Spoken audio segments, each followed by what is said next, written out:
హిమాచల్ ప్రదేశ్లోని ధర్మశాల మైదానంలో జరుగుతున్న 5వ టెస్టులో టీమిండియా బ్యాటర్లు అదరగొట్టారు.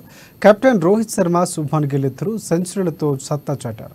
జైస్వాల్, పడిక్కల్, సర్ఫరాజ్ ఖాన్లు హాఫ్ సెంచరీలతో రాణించారు. దీంతో ఫస్ట్ ఇన్నింగ్స్లో 477 పరుగుల వద్ద ఇండియా ఆలౌట్ అయింది. దీంతో ప్రత్యర్థి జట్టు ముందు 259 పరుగుల లీడ్ పెట్టింది భారత్.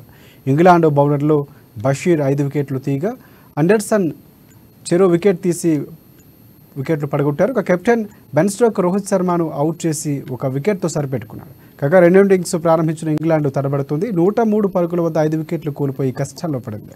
అశ్విన్కు 4 వికెట్లు, కుల్దీప్కు 1 వికెట్ దక్కింది. ఇంగ్లాండ్ ఇంకా 156 పరుగుల వెనకంజలోనే ఉంది.